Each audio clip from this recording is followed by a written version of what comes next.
Hello, iHearIC listeners. This is Justin. I'm recording a remote interview. I'm in Davenport right now in the Renwick Mansion. This is my first time here. It's a big, sort of very tall ceilings, sort of a horror movie aesthetic. Everything's really dark, sort of dark gray walls, lots of mirrors all over the place, a very old photograph on the old fireplace. Everything's old. Definitely ghosts in here. But to get to the real important part, I'm sitting here with the singer and what else do you do? Guitar player, singer, guitar player. Of Divided Heaven. Yes. His name is Jeff Berman. Hello. Hi, Jeff. Hi. Is this your first time in Davenport? It is, yeah. Okay. It's my first time ever. Yeah. How are you liking the Renwick Mansion? Well, this place is unique. It takes the idea of house show to a whole new level, that's for sure. Yeah, it's a bit of it's a house show, but it's like a really big house. Yeah. Yeah. It's a privately owned, publicly or what's the word? I don't know. We were reading up about it. I don't know. I saw that. You probably know more than I do then. There's a band from Denver called In the Whale, who are friends of ours. And I saw this place listed on one of their tour itineraries. They tour a lot. Mm-hmm. So as a student of the game, I just kind of follow what they're doing on their tours. And yeah. I saw this place that looked really peculiar. The show photos, on Instagram looked really peculiar. And they were nice enough to have us, so we'll see. Yeah. And you're on tour right now. You're from LA, right? Yes. Okay, so where have you been so far on this tour? This is the last week, so we've been pretty much everywhere that we're going to go. We've done a little bit of Canada, the Northeast. So this is an international tour. Technically, yes. Yeah. I love that you said that because, yeah, we did a tour last year where we didn't do any Canada, but we played one show in Tijuana. Oh, nice. Yeah. And we were just touting it as... So also an international tour. Massive North American International Divided Heaven Summer Tour. World Tour. Yeah. But yeah, we kind of came through the Midwest. We kind of figurated ourselves in this part of the country, but now we're on our way west. Just a few more days. Yeah. Yeah. And how long have you been on the road then? Almost 5 weeks. Okay. So yeah, it's been a long one. Yeah. As you can hear. Yeah. You guys playing like every night or how? No days off. No days off. For 5 no days weeks. off. Yeah. We. I don't like having days off on tour. I don't know what it is. It's the older I get, the more inclined I am to be up to the challenge of trying to fill in a day off with a new market that might be a little weird, a la the Renwick Mansion in Davenport. Sure. Not that Davenport is a weird market by any stretch, but it's just new to us. Right. This is a new experience. And this for you. venue is a new experience for us for sure. And B, when we have a fourth person with us now, but typically we're a 3-piece, and with downtime tends to come a little bit too much introspection. And, if in our experience, if we keep the wheels figuratively and literally greased, sure. Proverbially, psychologically greased, then they're less inclined to proverbially, figuratively, and literally fall off. So, which is a nice roundabout way of saying that we don't do well with downtime.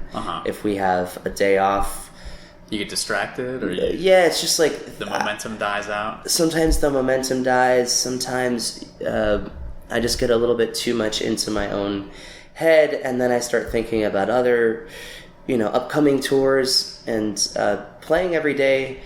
We don't like to throw the term around, but we're a working class indie rock band. That's what we are.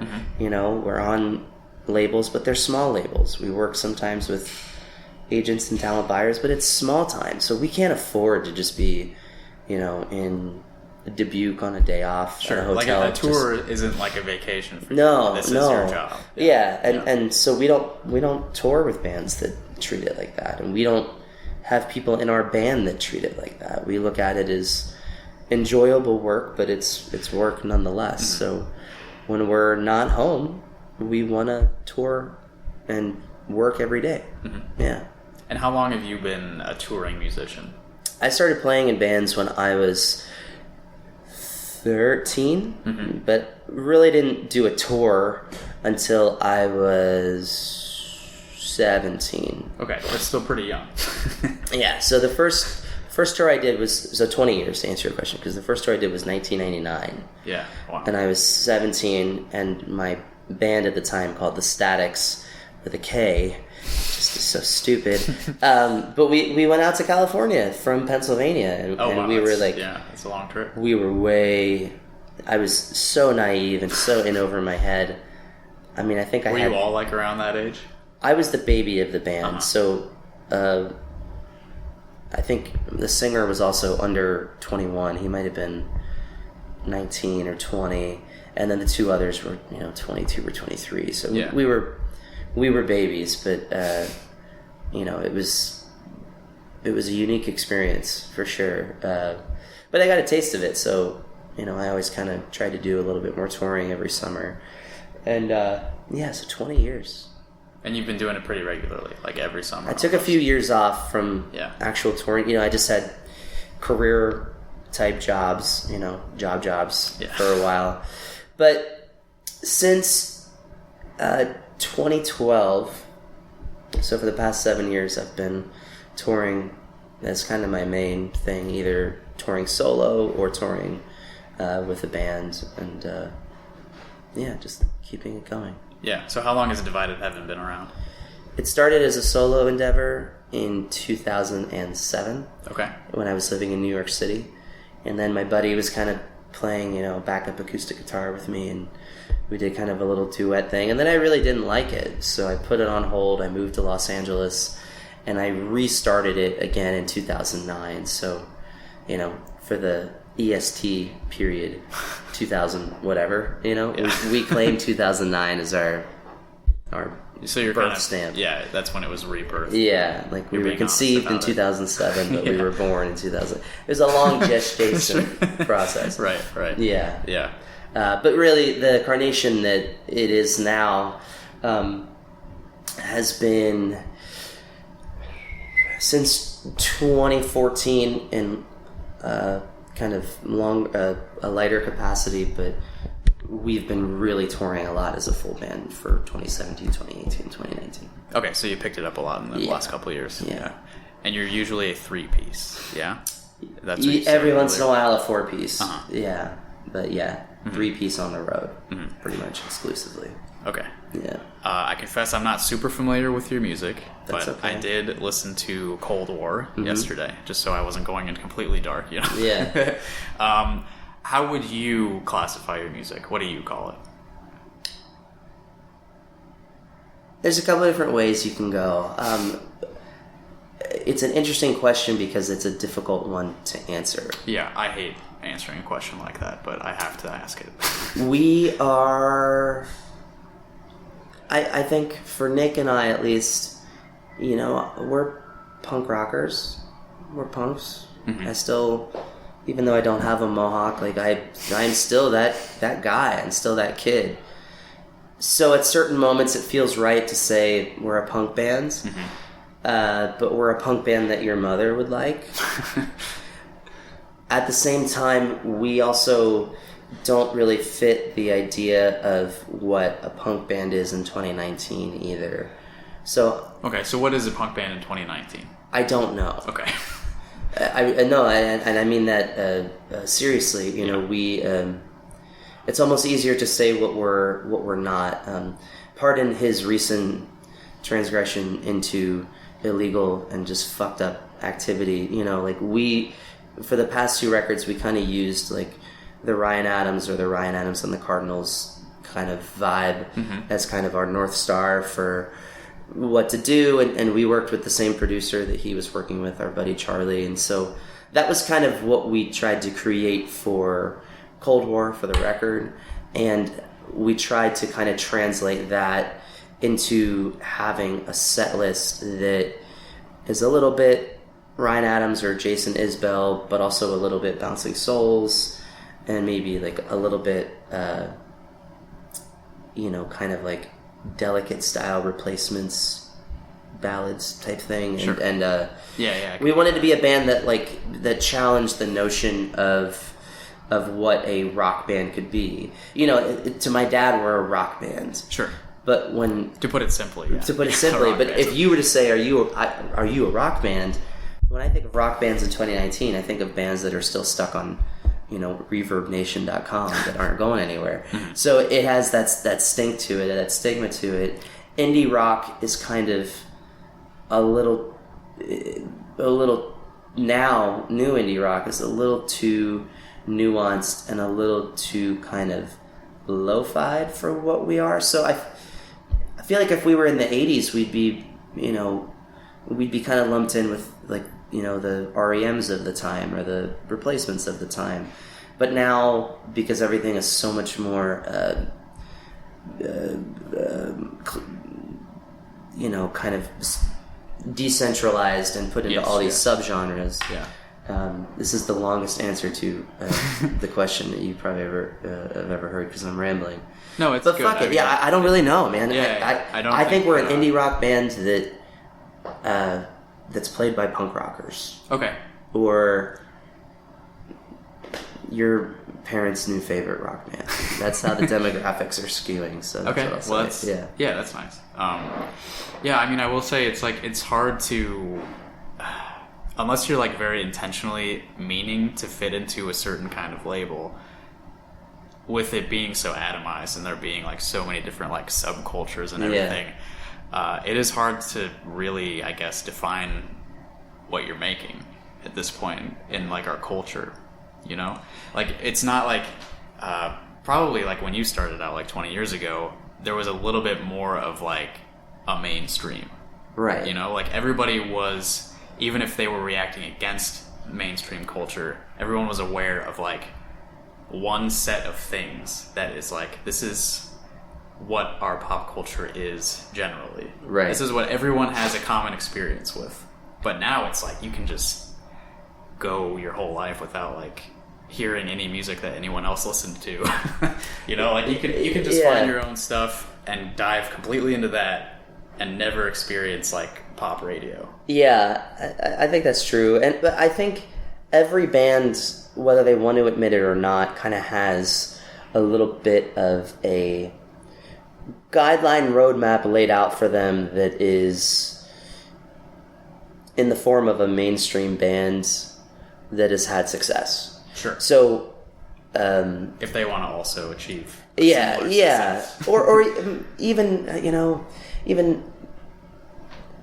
how old are you? I just turned 29. You're 29. All right, I'm 37. So when Green Day broke for me, you were entering kindergarten, but I was very young. Yeah.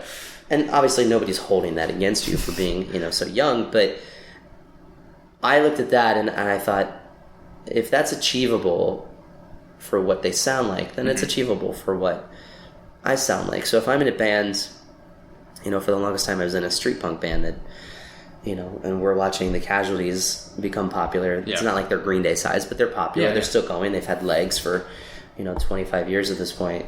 That can be kind of a North Star to follow for people. Or, there's a lot of bands that in that kind of fest bearded punk world, that are just like Dillinger 4 carbon copies or Hot Water Music carbon copies. And so my goal with Divided Heaven was to not copy one band, but multiple bands. You're not just emulating one person, several. Yeah, exactly. But it's also that's kind of how music works. And it's in the eye of the beholder too. We got a really nice show write-up photojournalism thing from our show the other night, and they called us pop punk and said something about pop punk anthems, and I'm like, where the fuck are you getting that? But if that's how he hears it, I'm not going to be upset if someone hears us and makes a Blink-182 comparison or an all-time low. I don't hear it, but that's the beauty of music. So I mean, you both have guitars and both three pieces. Yeah. Yeah, I mean, I wouldn't say you're completely divorced from that kind of sound. No, it's not, like someone's claiming we sound like Yo-Yo Ma or Carlos Santana or anything, but... Another guitar, yeah. Yeah, well, there's a guitar. There's a 6-string instrument, so it's there. Yeah. But yeah, I don't know. I think a lot of people are kind of struggling with that too. I seem to it's lazy as a showgoer, as a music consumer.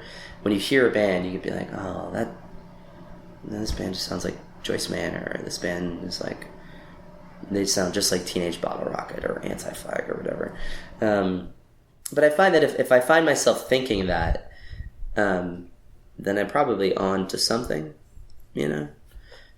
And I think Cold War represents us in a good way as a band. Obviously, I'm biased because it's my own fucking record, but... Yeah, I'm glad you like it. Yeah. But I think, if you put on Home for the Summer in 1983, that's going to send you down a certain path of scent. And then when Dance with Old Habits comes on, you're probably it's going to throw you off that scent into something new. And that's always kind of been the goal, to make it diverse enough that it's interesting, yet not so diverse that it collapses under the weight of not making any cohesive sense. Sure. You want it to be like one item, but also not just a monotonous kind of item. Right. Yeah. So you mentioned you've lived in Pennsylvania, New York, and LA. I think those are the 3 you mentioned. Yeah. So have you moved a lot over the years? Not a ton. I mean, I've moved a lot in terms of apartments. Okay. Yes. Way to go, man. Way to go. But yeah, I was born in Pennsylvania. I'm shamelessly wearing my hometown t-shirt. Oh, nice. And is that Lancaster? Lancaster. Okay, yeah. Cool. Lancaster? That's the correct way to say that? It's Lancaster if it's California. Okay. It's Lancaster if it's Pennsylvania. Okay. But it doesn't fucking matter. It's all the same. But I was born and raised there. I left at 18. I went to college in Washington, D.C., which was 4.5 years. Don't hold that against me. It should have been 4, but it was 4.5. And then I went to New York for 4 years. And then I've been in Los Angeles for 12. Okay. So, not a ton, but very different places from each other. Right, yeah. Yeah, I've lived in Iowa for almost my whole life. So oh, wow. I've experienced many fewer cities than you. So of those, obviously, I mean, you have stayed in LA the longest. So I imagine LA is your favorite? Yeah. Okay. Yeah. Yeah, and you were only in New York for 4. How did you feel about New York? It was an education. I mean, it was a great experience and a terrible experience simultaneously. But it was really an education, I joke with people that, I went to DC for my, bachelor's degree in journalism and communications, and then I went to New York for a master's degree in life experiences. I mean, it was a very rich experience. Mm-hmm. And I was just, selling cheese and waiting tables and catering and a little bit of volunteering and just kind of trying to do interesting stuff, a little bit of music. But a lot of what I wrote about on Cold War can be kind of connected to that time, because I wanted to feel like my time spent living in New York meant something. Mm-hmm.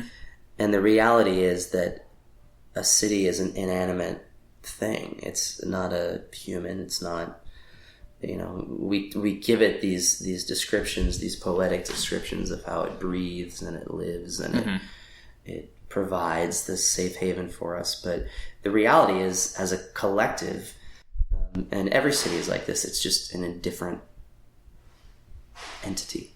It doesn't care whether you live or die. Right. It doesn't. So yeah, obviously, I mean, a lot of people die in New York. It doesn't seem to do much about it. But I can't talk about my time in New York without thinking about my time spent in Los Angeles, thinking about my time in New York, because right. It's all kind of level of abstraction. Yeah, it's all kind of connected, and it becomes a little meta in my mind.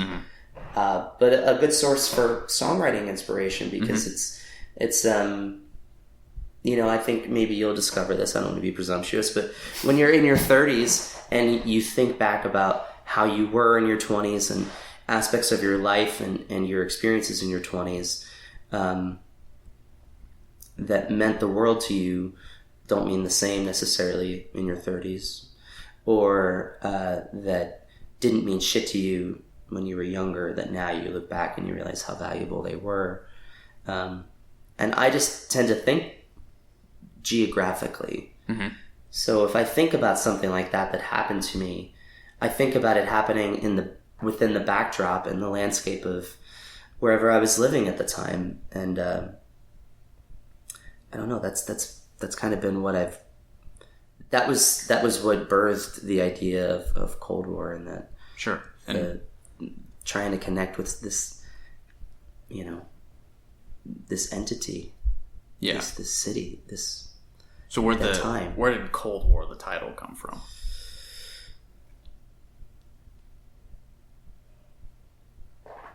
It came from two things. The first is that Divided Heaven is the name of a book that was written in Germany. It's a secular book, a secular film, secular band. And it was written about a young couple in love as the Berlin Wall was being erected, and one wanted to go to the east and one wanted to go to the west, and this kind of idea of this. And Berlin is a special place to me because I lived there for a little bit when I was in school. Oh, okay. And it was the world's theater of how the Cold War, played out. Yeah. So with that, I wanted to kind of tie that in. The other reason was I was going through a lot of mental anguish and anxiety, panic, depression, and working through it. And my experience as a mental health advocate and consumer and a mental health victim is that that's what it feels like. It feels like this weird, spiteful peace with yourself, where like you're never really good with yourself, but you're not physically harming yourself. It's this. It's not an open hostility. Exactly. But it's under the surface tension. Yeah. Yeah. It's a tension that just is always there, and on the bad days it comes out, and on the good days it's just suppressed, and I tried to capture that through the songs, of course, but naming a record is hard. Yeah, if you really care about it, yeah. And like I said before, we try to add a width of a diverse group of songs that collectively make an album the cohesive being that it is. When they sound as different as our songs do, then trying to come up with a record title is that much harder. Yeah, when you're expressing so many different emotions and topics. So we were talking about the Cold War. That's a good enough segue into politics, I guess. Before we started recording, you noticed I had a Bernie button on my backpack, and you wanted to talk about that. So you have an opinion on Bernie Sanders? I mean, I feel the burn. Yeah. You know? We're a political band because I'm the fucking songwriter and I'm a really political person. And I give a shit. So for me, everything's political. Sure. You know what I mean? Like, you want to get Papa John's, like, you're making a statement whether you like it or not, you know? Yeah, unfortunately, It's not just pizza. No. I'm largely the same way, you know? Yeah. People say they're not into politics, but I mean, every decision you make has some sort of consequence or impact somewhere. I mean, again, I don't mean to date you because I'm not trying to be that guy, but if I was living in Washington at age 19 when 9/11 happened, and you were living in Iowa at age 8 or 9. It was my 11th birthday, actually. Oh, 11th. Well, why am I so bad at math? Anyway, God, I'm terrible at math. Yeah. Anyway, but my point is that that changed everything. Uh-huh. Because everything therefore inherently became with you or against you. I'm against you. So I remember the Bush fight. I remember protesting in New York and Washington and going all over to protest leading up to the invasion of Iraq. And that was important to me. Mm-hmm. So, I like to listen to, all kinds of music, and I like to listen to music that is apolitical, and that's all well and good. I like to listen to music that's just about, shouting at the devil and girls, girls, girls and all that shit too. But when it comes to the shit that I'm going to write about, that's what makes me who I am. It's some sort of social consciousness. Yeah, it's like at this point it's part of my DNA. So I can't easily just flip that switch and become apolitical. If it's like a love song or something, it's a little bit different. But fuck it. It's just like we had to. And then like in the era of Trump, like I get sickened by seeing all these bands that I've loved for so long, and they put out these records where like I can just tell they're playing it safe. And I'm like, oh sure, fucking pussies. Just like say something. Yeah. Just like whatever. Like we've done in the past few years, we've done 2 charity singles where we've raised maybe $2,000. It's nothing. Mm-hmm. But we did one to give money to the White Helmets, the group of people in Syria that are offering humanitarian aid and whatever. But we launched it on Inauguration Day as our way of trying to reground ourselves into this fucking weird alternate reality that we're living in. Mm-hmm. And then we just did one where we gave money to the Los Angeles LGBT Center. So there's a big homeless population problem in LA. Yeah. And a lot of that stems from runaway youth who are in LA on the street because, they grow up in these Christian conservative households. And so we see the connection, and it's impossible for me not to want to fight that shit. It's impossible for me to look at people who are not, this is a podcast, but I'm a straight white male, and I work hard to understand that the privileges that I have because of that are better spent trying to help people who are not like me, right, than to just fucking play it safe and like turn a blind eye. And with everything that's happening under Trump, I'm out for fucking blood. You know what I mean? Like, I don't just want Bernie to win. I want him to fucking trounce. I want to see him do really well. Yeah. I want to see a cultural shift from what we have, and so that's when I see Bernie stuff, I get excited because I think that he's the most in line with his fire and my fire of the same brand more than anybody else. Yeah. And I find that his supporters and myself are of the same ilk more than other people. Yeah, the way that I see it, like what separates Bernie from the rest of the people who want to be president is a focus on like a mass movement of people. Mm-hmm. Like the change. Hey, that's all right. I don't want to interrupt you guys. No, that's all right. You're good. How many are with you guys? There's 4 of us total. There's 4 of you total. There's 3 in the band, and then our buddy Paul, the guy with the glasses that always looks confused. He's just traveling with us. Yeah. But he's gonna help run the door tonight, and he sells merch for us and stuff. But yeah, cool. We got some drink tickets, and then on top of that, if you guys want, like I got Heineken's and Busch Lights. If you guys want to drink those, then thanks. All night, but otherwise, those are good for whatever. So thanks, man. Oh, thanks, man. I appreciate it. No, we appreciate you guys coming out. So. There is a light switch in here. 1977, but they're like real lights. You do have electricity in the dark, yeah. And they're all camouflage. There's a light switch I didn't even know existed for like a year because it's like in the wallpaper. Yeah. Oh yeah. It blends in. Yeah. Thanks, man. Thank you, man. But what I see separating Bernie from the rest of the people who want to be president is just he's constantly hammering on this idea that like actually changing society to prioritize like basic needs for people. Just like make this like an organized thing that helps people be at a certain base level. Yeah. The only way we're going to actually do that is by having just like millions of people just like fighting all the time for it. Yeah. It's not going to happen through just like passing laws, because the people who hold the power now and like have all of they're pulling all the levers of the machine of government. They all have incentives to keep the status quo where we're at now. Right. Because it just funnels up everything to them. So the only way to actually fix it is basically mass revolt. I mean, he puts it a little more softly than that. Yeah. But, you know. Yeah, and it's not politically savvy of him to say it sometimes the way that he does, which I think,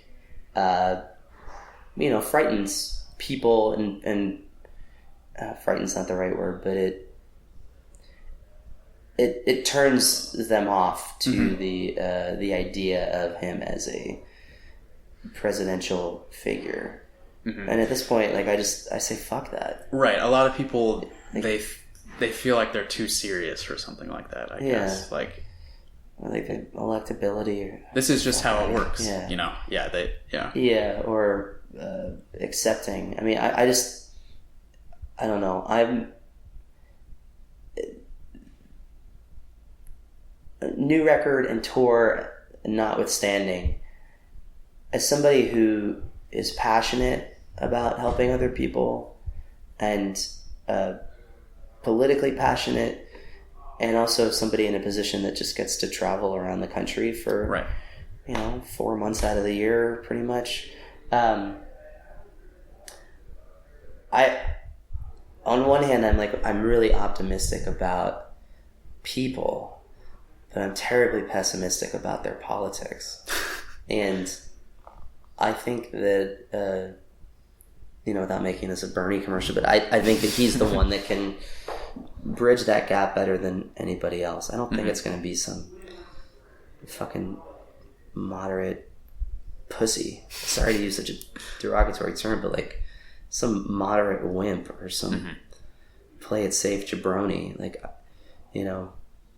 you put him on national television with Donald Trump, not only do I think he would fucking tear him apart, I think he could look the American people in the eye and explain how when people call him a socialist, they're misinformed, and here's me informing you about who I am and what I believe as a democratic socialist. And I think he could drive that message home and just nullify the argument. There's always going to be people that are going to say what they want to say and tout these falsehoods about it, but I think that he can cut through the cacophony of Trump while with one hand, and at the same time just break his fucking neck and just take him out. Yeah, but I think that if the word socialism was as much of a like off the table thing, like he wouldn't have gone anywhere in 2016.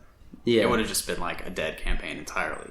But it's clear like people aren't just hearing the word socialism and immediately running away, because he won a lot in the primary. Yeah. And he's I think he's going to surprise a lot of people.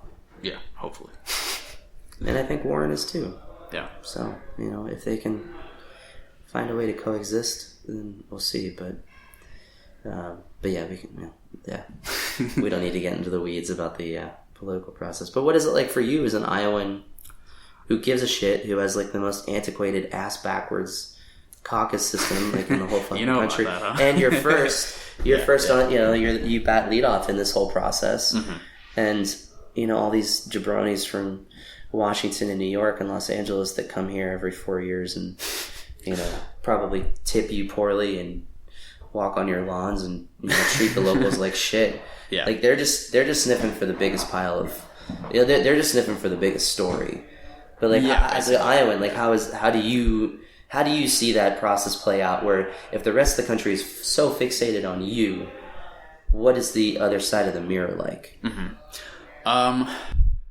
Well, I've been doing some volunteering for the Bernie campaign. So the way that I try to like frame this for people is like, it's really annoying that they're just like constantly all of these presidential candidates holding events, like filling up the coffee shop or whatever. Yeah.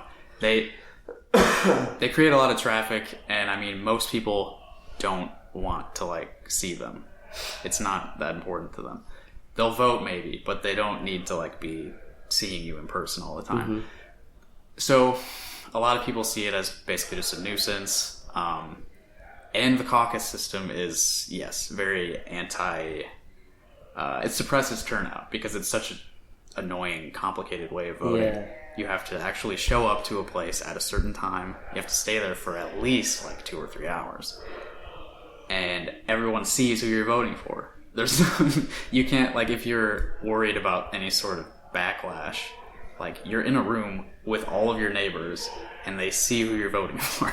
Right? Don't you go stand in a corner of a room or something? Yeah, depending on which candidate you support, they all take up, a certain segment of a room. And yeah, it's all the people you live around. You all see each other. So if there's any sort of like social awkwardness about which candidate you're supporting, like, it's gonna make you a little bit hesitant to actually go do it. Yeah. So the way that I talk to people about it, I'm like, I know this is stupid, I know it's annoying, but if you feel strongly about any of these issues, you have like a totally undeserved vote in this. Like, your vote matters more than almost everyone else in the country. Yeah. So if you can just give up like a few hours of feeling uncomfortable, if you feel strongly about this, like, you can tip the scales your way, and that'll have like huge consequences for the entire year, for the whole race. Yeah. My guess is you probably want to 86 the Electoral College. Oh yeah. Yeah, me too. I would settle out of court for a one person, one vote across the board primary. Yeah. On both sides. Like, it all just happens simultaneously? No, not even. I mean, it could still be broken up by, you could do like, the schedule could be whatever. But Iowa could still be first if y'all are like... That's very important to us. Yeah. Because it's important to your economy at this point. I get that. I just think that... everybody who wants to vote in a primary should be able to vote in a primary, and it shouldn't be a point-based system. It shouldn't be a delegate versus super delegate based. Well, the points-based system is just like people. Yeah, the people who voted. Yeah. It's not all about like playing these weird math games. It's way too convoluted. Mm-hmm. Yeah, and it should just be one person, one vote. I mean, I agree. It should be like that for the general election as well, of course. But I think that'll be a lot harder to change. I think both sides are kind of equally fed up with the primary system and how antiquated it is. But but that's interesting. As an Iowan, I've never spoken to an Iowan about that. Oh yeah. Yeah. Have you actually played in Iowa before now? We played in Iowa City last year. Okay, that's where I live, yeah. At, what's that main venue? I think it's with an M. Can you describe it physically? There's Gabe's. Gabe's, Gabe's. We played downstairs. Most people know, yeah. But yeah, for whatever reason, every band I've ever been in, we've just kind of traipsed through. And so this is only your second time playing in Iowa? This is only my second time ever playing in Iowa. Yeah. Maybe only my third time here ever. So you should try Des Moines at some point. Yeah, we'd love to. Yeah. Next year. So you, tonight, Plunkett is one of the opening bands. Did you know Tim before you were putting the show together? Yeah, we met. We played together last summer in Iowa City. Okay, awesome. We just stayed in touch. Yeah, that's great. Good dude, good band. Yeah, Tim is good. He's in the band Plunkett. He also does a podcast thing called Speaking of Nothing, which I'll be honest, I haven't listened to, but I think I'm going to talk to him as soon as we're done. Yeah. Okay, great. Oh, yeah. Yeah. So this is the last week of your tour, right? Yeah. Where are you going to be after this? Lincoln, Denver, Rock Springs, Wyoming, and Las Vegas. And then we have a show a few days after we get home in Los Angeles and San Francisco. Nice. And then the tour is done. Have you played in Lincoln before? Never. Okay. Never even been. Okay. So yeah. I lived there for a few years when I was a kid. Oh yeah? So I have very foggy, nostalgic memories of it. Yeah. Yeah, no, this tour has been the tour of a lot of new markets. Lincoln, Nebraska, the Quad Cities, New Haven, Connecticut, Wildwood, New Jersey, Detroit, Michigan was somewhere we had never done before. Kansas City. I played a Warped Tour date there years ago, and never went back, and finally went back and realized why maybe we should have never gone there in the first place. So, you didn't have a good time in Kansas City? No, it was okay. That's a whole other mess situation. But no, it was cool. It's been a good tour, yeah. So while we're naming all these places, where's a place you've never played that you would like to play?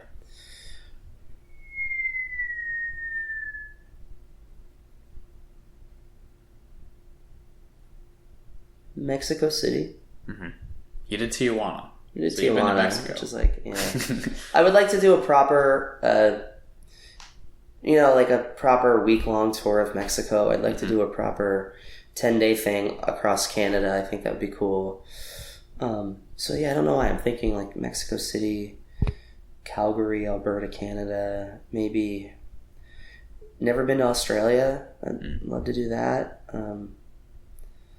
But yeah, nowhere really in the States. I've hit everywhere. Nice. It'd be nice to check off all 50 states. Okay, which ones are you missing? I've been to all 48. Like, just been there. Mm-hmm. The continental. Right, there are US. 50. Yeah, all 48 on the continents. Mm-hmm. But let's see. We've never played Maine or Vermont. South Dakota and Montana have always been elusive. I've heard that Missoula, Montana has a music scene. It does, for sure. And our old bass player was from there, and awesome. We were going to try to make it work before he left the band. It just, the timing didn't work. So I'm sure it'll happen at some point. Mm-hmm. But for Hawaii, that might be happening by the end of the year, just for a solo tour. But Alaska, I have no clue. So if you have any listeners in Alaska, then please be in touch. Anyone with Alaska connections, figure something out. Help out Jeff. Get a show up there. Have you been to Alaska? No. I haven't either. I'd like to, but I mean, it's a big commitment. It is. It's far. Yeah. Yeah, it's very far. Yeah. Yeah. Well, I think that's probably a good point to wrap it up. Huh? Yeah, man. Thanks for having me. Yeah, thanks for talking to me. That was fun. Yeah. It's nice getting to know you a little bit. Yeah, likewise. Yeah. Cheers. All right, well, have a good rest of your tour. Thank you. And thank you all for listening. Bye. Yeah.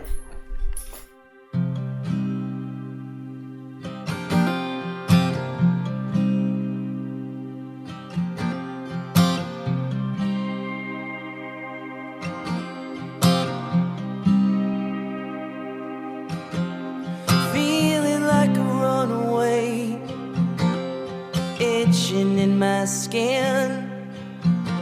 Set fire to the beaten path. Let all my tears